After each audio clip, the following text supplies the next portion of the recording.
Hello and welcome. I'm Cecile Matthews, Director of MBA Admissions Consulting at Veritas Prep. Today we'll be talking about MBA interview advice. Let's start by talking about what you should know going into your interview. One of the things you should know are the specifics of the interview process for the school you're interviewing with. So, for example, some schools you will interview with a member of the admissions committee. Other schools, it will be a current second-year student or an alumni. So knowing who you'll interview with is part of being prepared. You'll also want to think about or find out ahead of time if the school that you're interviewing with does blind interviews.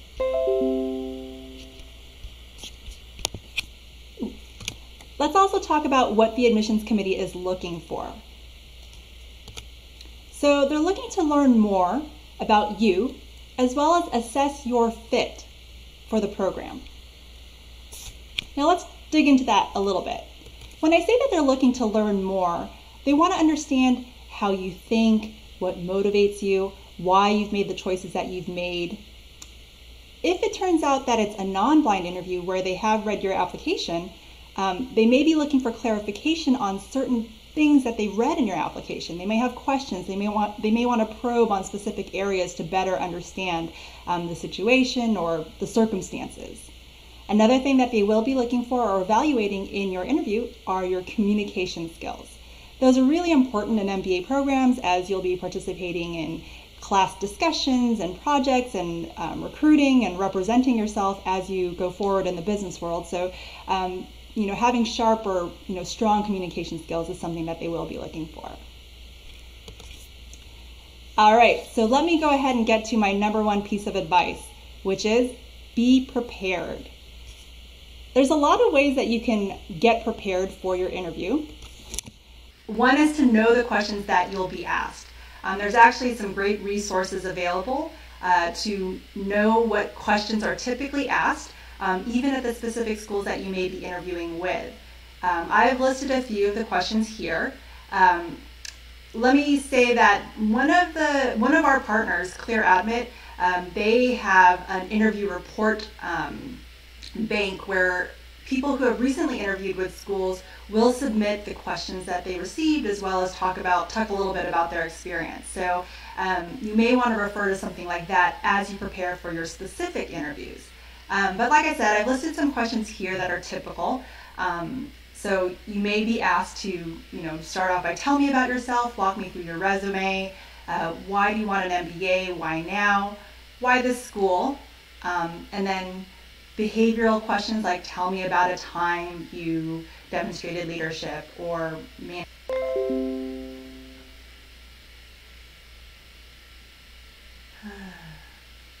All right, so let's start by talking through tell me about yourself and walk me through your resume. So these questions are similar but slightly different, and so you may want to take that into account as you develop your approach. But when you're definitely approach these with a conversational mindset. Nobody really wants to come off or be perceived as too robotic. So the more that you practice or rehearse and just say this out loud, not only to yourself but to other real people, whether it's your friends, your family, or someone else, the more comfortable you'll feel going into the interview. So tell me about yourself. Definitely cover the highlights of your experiences. People typically start, your interviewer will likely have your resume, so people usually kind of review what's on the resume as would the walk me through your resume. But it's great to have that kind of summary statement when you do the tell me about yourself. Something that really kind of captures the message that you're trying to convey. When you're answering walk me through your resume, they are typically looking for you to kind of go in chronological order. So make sure that you've got a good handle on, the beginning of your story and and how you're going to talk about the transitions, right? So you probably want to do a little bit more than, repeat what is written on your resume. You kind of want to fill in the gaps and talk about why you made some of the transitions you did, or why certain projects that you worked on were important or significant. So those are a couple of tips as you prepare for that type of question.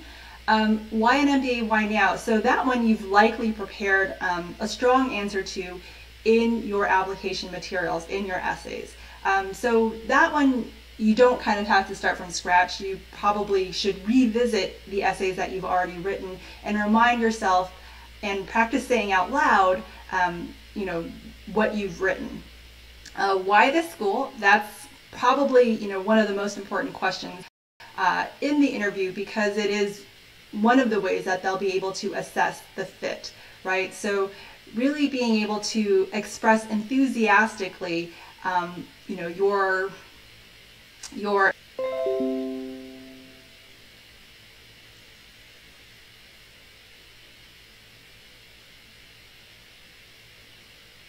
So we were talking about why this school. So that's a great way to connect with your interviewer. They're very close to the school. They're very excited about the school. So, take some time to remind yourself and basically get yourself excited and psyched up about answering that question. Now, the behavioral questions that tell me about a time, those can be very challenging for a lot of people. One of the best pieces of advice for this question in particular, but for a lot of questions in general, is to take the approach of SAR. So the situation, the action, and the result. So you want to describe the situation, take some time to kind of, give the background, give some of the details of, what was happening, what the situation was, what the project or the problem, the challenge was. Then describe the actions that you took. Try to be as specific as possible, give as much detail without, kind of extending too far. The answer should be pretty tight. And then in terms of the result, this is very important. Don't forget to talk about the impact, what you were able to achieve, what was the outcome. That's important. It's also a great idea to talk about the impact it had on you, perhaps what you learned, how you grew from this experience. So situation, action, result is a great framework to keep in mind when you are preparing for questions, behavioral questions like tell me about a time that you demonstrated leadership or some other quality. In terms of the types of qualities that they'll usually dig into, they may ask you about leadership, that's a big one, teamwork, a difficult situation, so something challenging. Those are some of the typical ones that you'll face, that will come up with these types of questions. But there are many. You can't really prepare for every question that they're going to throw at you, except that you should have kind of a core of 3 to 5 maybe stories that can answer types of questions, right? That are maybe some of the best examples of you, of you at your best, whether it's in the professional setting or in an academic setting or, in the community. So you've already done this probably as you put together your applications, but yeah, you might not have been able to include all of these stories in your application materials, which brings up another point is that, this may be a good opportunity to expand, broaden the picture that the admissions committee has of you. So to have a chance to tell them things that you weren't able to or didn't choose to include in your application, in your essays, and really kind of show them, that there's so much to you, and that you have more stories than the ones that you have already told them in your essays. So that's another thing to keep in mind as you prepare your answers to some of the questions that that might come up. Now, in terms of the last typical question, it is general practice that your interviewer will say, "Do you have any questions for me?" So it's good to be prepared. If you have genuine questions, this is a great time to ask them. But please keep in mind that you want to refrain from asking questions that you might have been able to get the answer to just by looking on the website or something that's kind of easy to find. You want to take advantage of this opportunity. You're talking to a representative of the school, so whether that's a current student, an alum, or someone from the admissions team, they know the school, or they're very involved with the school, and so you can ask them questions that can help shed light for you on things that you might want to know more about. So it could be specific, it could be about one of your interests, or it could be kind of just more general. One of the things that I will say, so let me say two things. So one thing, having the questions at the end would give you the chance to say, hey, I'm really interested in entrepreneurship. Did you have any experience with that? Or what can you tell me about the entrepreneurship center or clubs or activities on campus? So that's one thing that you can do with the question portion, is to introduce or take a little more time to talk about one of your interests, and hopefully, show your enthusiasm as well as get them excited about you as a candidate. And then the other thing that I think is a good tip is to end on a strong note. So you want to have, a positive ending to your interview. And so one of the ways to do that is to ask a question that allows the interviewer to talk about either themselves or their experience with the school, with the program. So usually something like, what did you enjoy most about your time here? Or what do you enjoy most about, the school, the program, are usually questions that are going to lead to a strong finish, a happy ending, and will also give you some good information, some good fodder for follow up as you write your thank you note and potentially make your decision about attending that school. All right, so that was a run through some of the typical questions and how you might go about preparing for them. Let's see. So what can you do to improve your interview skills before the big day? This one's pretty obvious. Practice, practice, practice.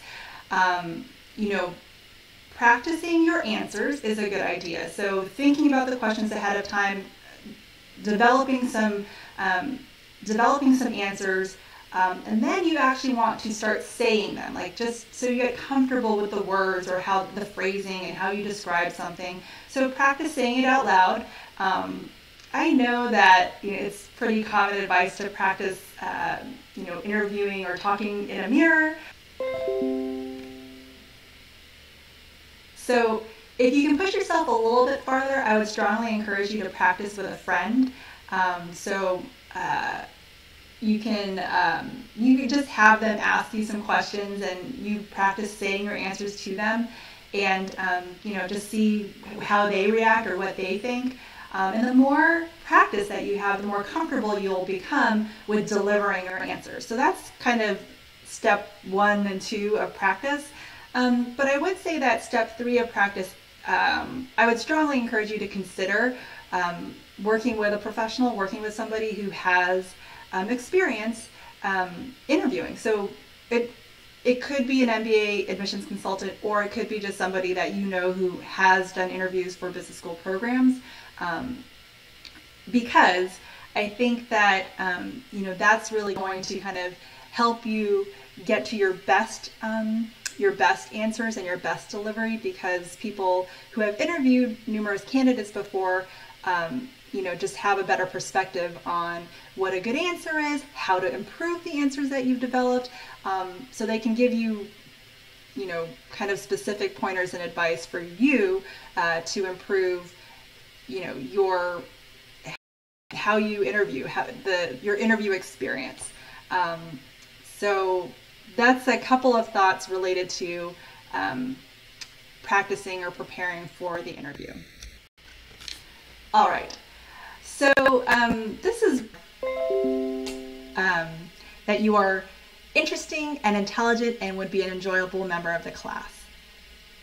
So I think that just keep that in mind, that your goal here is to share who you are, give them, bring your application to life, be a real person, and ideally, you're going to be perceived as someone who is going to be a good contribution, somebody that they can envision as a classmate that they would have liked to have as a classmate. There's a lot of ways to do that. I would encourage you to be yourself. Don't try to predict or think. Don't try to be who you think they want you to be or say what you think they want you to say. That usually doesn't do you much benefit. But yeah, just be as confident and comfortable as you can be, and try to relax and enjoy the process. All right, so I think that's most of the information I had prepared. If you do have specific questions, I encourage you to put them in the chat, and I'd be happy to try and answer some of them. While I wait for questions to appear in the chat, let me go ahead and give you some other thoughts that pertain to not only preparing for your interview, but just kind of generally how to approach the MBA application process. So one thing I would say related to being a successful applicant: differentiate yourself, demonstrate fit, and showing balance across the 4 dimensions of a perfect applicant. So differentiating yourself is something that you can do in your written materials as well as your interview.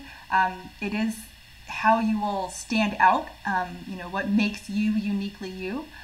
So that's something that I think is just a combination of things in terms of the interview. But really thinking about ahead of time what it is that you think you will contribute to the class that perhaps no one else can, will be one way to potentially differentiate yourself. Let me take one of the questions that showed up in the chat. So the question is, can we apply for MBA with a 2.9 GPA? So you can, for sure. There are people who have been admitted with 2.9 GPAs. There's a couple of factors to consider. So one is, what schools are you targeting? What schools are you applying to? You want to look at their class profile, and you'll see that the average, most schools will report what the average GPA was for the incoming class. And so you want to aim to be right around the average, give or take, 0.2 or so. But that being said, you can compensate for a GPA that's below the average by having a very strong GMAT score. And there may be, extenuating circumstances that contributed to the 2.9 GPA. Perhaps you took a really hard major, or there was something going on, outside of school that prevented you from doing better in your courses, or maybe, you had an upward trend and you started doing really well towards the end of your undergrad. So I would not, out of hand dismiss the possibility of applying with a 2.9, but you do kind of have to take into context.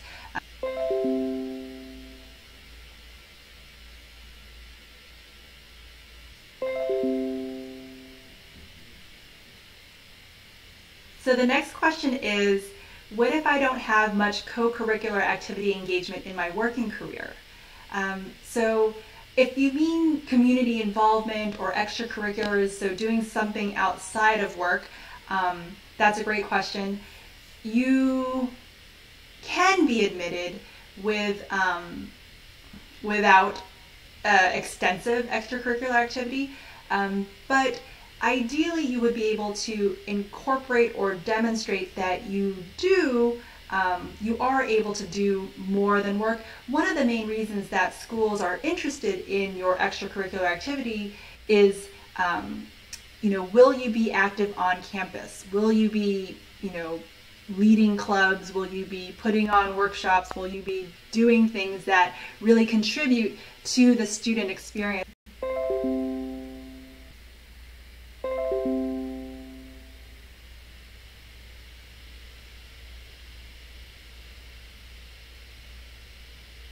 So we were talking about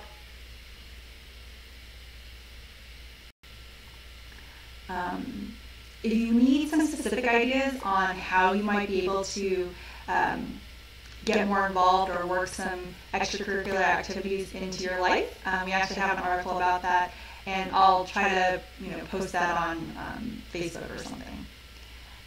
So the next question is it possible to go in top colleges such as Ross, Rotman with 3 years of work experience? So yes, they do admit people who have less than the average years of work experience.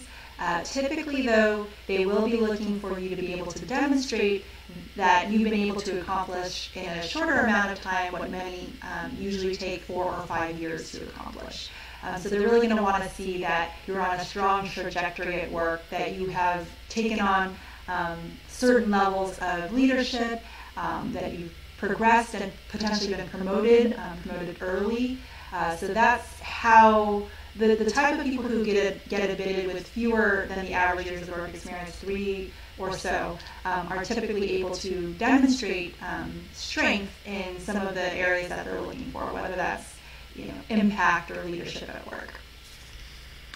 All right, so the next question is,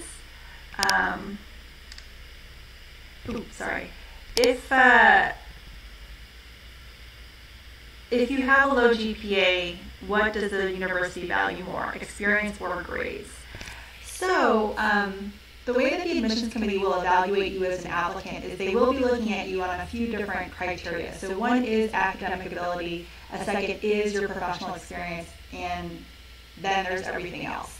So I'm not sure if I would say that the school, the program would value more one over the other. They do look at your application holistically, but they are looking for a certain level of academic ability, right? So MBA programs can be very rigorous and fast-paced, especially when your peers are extremely smart and academically capable, and so they take that into account. They'll see what your GPA is. They'll also look at your transcript and see why your GPA is the way that it is. Like, do you kind of have consistently whatever average or whatever grades across the board, or are there some subjects that were extremely challenging for you, but the rest of the subjects you did well? One of the things you can do to counteract a low GPA is to get a strong GMAT, so that'll help you kind of clear that hurdle of, are you academically able, are you academically strong? And then, yes, they will look at your work experience and, assess if that's what kind of contribution or what kind of experiences you'll bring to the class, to the table, to the discussions. So I wouldn't say that it's hard to say that the admissions committee will value one more than the other. They will take both into account and a lot of other factors. It sounds like you have a lot of very specific things that you would be looking that we could discuss. So I really would love to get you signed up for a free consultation. Oh yes, that's an excellent question. So what are your recommendations for how to dress and what to bring in to the interview room? So you do want to dress professionally, typically a suit, usually a tie. That's how most people do show up for their business school interviews. You basically want to put your best foot forward. You want to look like a successful member of the business community. A notebook is a good idea, just so you can take notes. There may be things that you want to take note of to refer to later, or just to kind of inform, follow up on, or something like that. Usually your interviewer will have a copy of your resume, but it doesn't hurt to be prepared and to bring one yourself. Let's see. And the next question is really specific, so I'm not sure we're going to get into that one. And okay, let me take the last question here of admission is based on which all aspects and how much is their weightage. Example, I don't have time now to improve my profile, so what should be my approach now? What's more important, good GMAT score or profile? So a good GMAT score alone will not get you in, but a low GMAT score will keep you out. So definitely focus on getting the best GMAT score you're capable of. And then, your work experience is what it is, and you are who you are. So that's why it's so important to put together the best application you're capable of, to really do your best work. There are a lot of people who are good applicants who don't put together good applications, and that's a shame. That's something that we hate to see. And that's why we exist, really. That's why we do what we do. We want to help everybody put together the best application they're capable of. If you're able to work with us, that's great. And if you're not, we have a lot of resources for you to refer to, so you can potentially do it yourself or do the best that you can without working with somebody who has MBA admissions experience. So I hope that answers your question. I do apologize for the technical difficulties today, and thank you very much for sticking with us. We will do our best to run another session or do something where we can answer more of your questions and have a smoother experience. But thanks so much for joining us today, and we hope to see you soon.